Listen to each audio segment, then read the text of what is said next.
there's a lot to talk about. Now, as many of you all are aware, Caitlin Clark and the Indiana Fever have been knocked out of the playoffs, and when this happened, I was going to make a video kind of wrapping up the entire season, going back, looking at all the old takes and how Caitlin Clark has proven a lot of people wrong. And a huge reason why I was actually going to make this video is because of this inability of a portion of people who cover the sport having a hard time accepting that they were egregiously wrong about Caitlin Clark.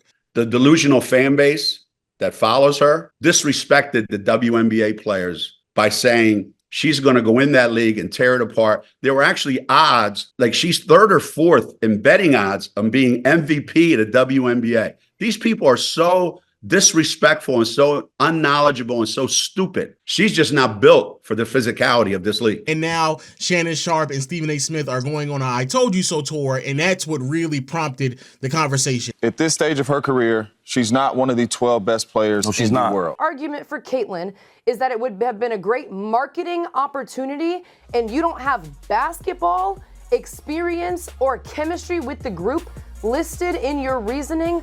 I don't want to hear it.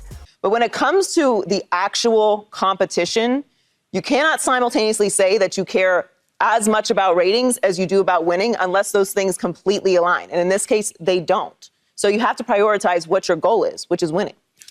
That's exactly what I'm saying, because I think it makes a mockery of the women's game. If the focus on, now we just have to have people because of marketing and their attention, and they're not as talented, and we're not putting the best team out there.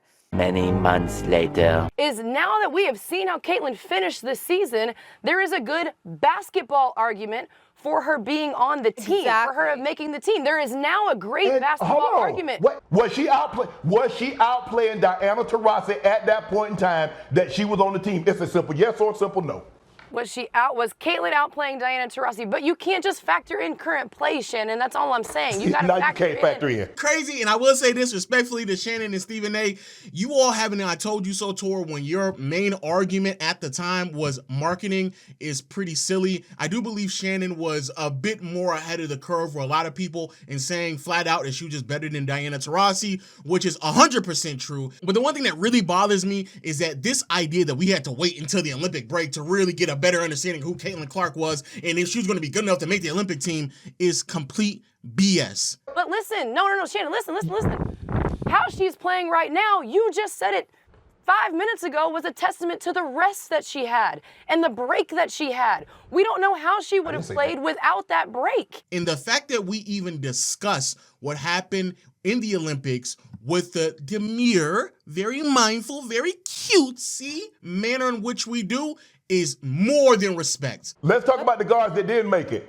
Talk about the guards that did make it. How they play, Andrea? Because you were one of the ones that say she didn't earn it. How did the guards play that was in the Olympics? How did they play? For those who are unaware, because it's not going to be acknowledged, Diana Taurasi is a player that Caitlin should have replaced or should have taken the spot of on the Olympic team. Diana went overseas and she averaged a whopping, you wouldn't even believe me when I say this, 1 point, 1.2 assists, 0.8 rebounds, 1.6 fouls. Yes, she averaged more fouls than points and shot 16% from the field, 11% from behind the arc, and never took a trip to the charity stripe. But hey, I digress, and we really have to discuss the two big factors of why I'm making this video. The first one being that you haven't heard from today's sponsors, and they are SeatGeek. The NBA season is finally here, and I can't wait to go to some games. Matter of fact, might even catch the Falcons play as well, man, in my hometown. And the best place for me to go to buy some tickets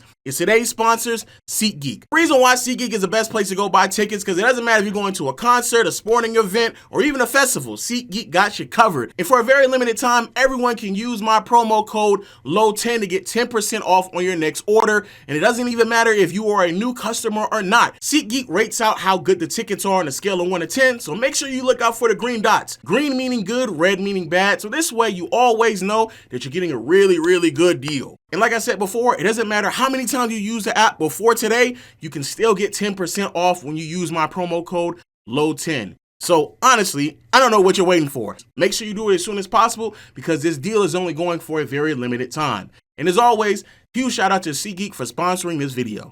Now, the second and much bigger issue is this ongoing discussion and conversation about fan interactions with WNBA players that has really, and I do mean really, turned toxic. In my 11-year career, I've never experienced the racial comments from the Indiana Fever fan base. With the rhetoric posted, her getting called the N-word countlessly, getting threats to her life based off of an incident that Caitlin Clark said this was a basketball type of thing. I want to take the time out and acknowledge this first things first because it's very, very important. Toxic behavior, and in particular, very mean, malicious racial comments are completely unacceptable, and I have no idea why some people, in particular, rabid fans, deem it necessary to go down that route when trying to show support for an individual. And I use that term support very lightly. Like, so supporting someone by calling somebody else the N-word is crazy to me. Like, yeah, I don't know how you think that's support. You're just a weirdo. And I want to be completely clear here.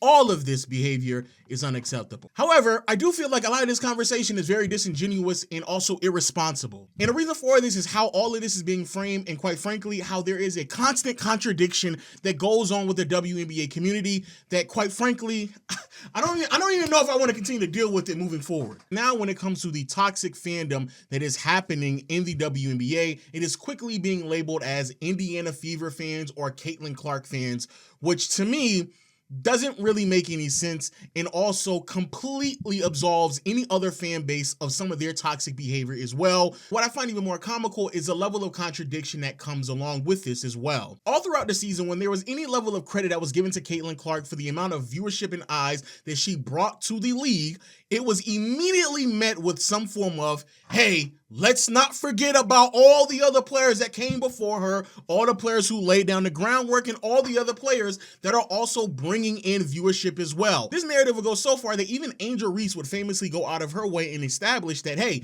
people are coming to watch me as well. It all started from the national championship game, and I've been dealing with this for 2 years now. And understanding, like, yeah, negative things have probably been said about me, but honestly, I'll take that because look where women's basketball is. People are talking about women's basketball, but you never would think that we'd be talking about women's basketball. Yeah, the reason why we watching women's basketball is not just because of one person. It's because of me too, and I want y'all to realize that. Which is true, but now when it comes to find out that some of these fans are toxic, are weirdos, bad behavior, now all of a sudden, oh, no, those are Caitlin fans. Those are Caitlin fans, Indiana fans. What? The entire season, you just sat here and told me how it's not just Caitlin and Indiana fans. Now, all of a sudden, all the negative that comes behind with building a fan base, all of a sudden, now all of that is Caitlin and Indiana fans. Like, that's just not how that works at all. And the reason why we know it's not just Caitlin Clark fans is because literally just a week prior to all of this unfolding, you had Chicago Sky players coming out and also voicing their frustrations with fans being toxic all season long, and in particular highlighted how some of these fans were Chicago Sky fans and fans that shared similar reflections to these players. I mean, I'm gonna be honest, it was tough. I mean, Izzy, I know you can attest to that too. It was really tough. I mean, we're professionals. We know that we can play this game. I mean, but when you got people that's steady bashing you, that's supposed to be our supporters, I feel like that was a little slap in the face, and that was hard to kind of deal with. But it was disgusting. It was really disgusting to kind of feel that way too. I've never experienced this amount of hate and harassment this entire season. I get emotional about it because I know Dana went through the same, but it's hard because it should have never been like that. And it is. And it's hard to just focus on basketball. And I appreciate the new eyes, but if it comes with hate and bigotry and racism and even people that look like me bashing you, you can keep it offline because it's so hurtful and you don't know how that affects people. So, but I didn't hear nothing about this whole entire week. Caitlin Clark has to step up to the podium and denounce all of her fans who say all these crazy things, even though she has no control of them. But literally a week and a half ago, no one said that Angel Reese had to do that exact same thing with some of her own teammates. None of it makes any sense. It contradicts one another, and also it's very irresponsible because if you are going to highlight the toxic behavior, which again, I have no problem with doing so if that's your prerogative, but if you're going to do that that framing it in this manner allows you to escape the reality that there are toxic fan bases around the entire league. And even when there are players in the W that also voice their opinions, it allows you to ignore them because you are trying to frame this perception of something else that is occurring that is uniquely happening elsewhere in the league as well. Now, I certainly believe that the level of toxicity has increased to levels that have been a bit unsettling at times. I see the comments all on social media. I see the way that certain people depict black women. That shit is fucking disgusting. I sat here and I watched somebody talk about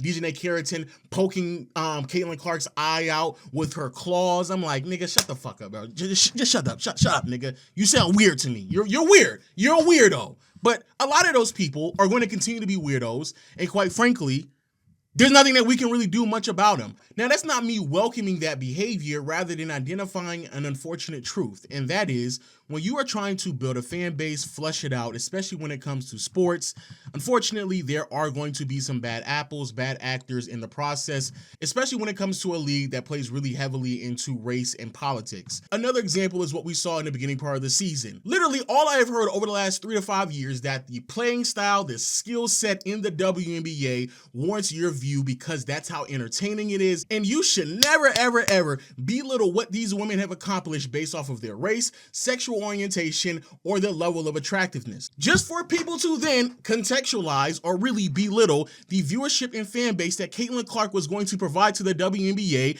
based off of her race, sexual orientation, and how attractive she was. Now, let me be clear. Are there people who are watching Caitlin Clark because she is white? Yes. Are there people who are watching Caitlin Clark because she is straight? Sure. Are there people who are watching Caitlin Clark because they find her attractive?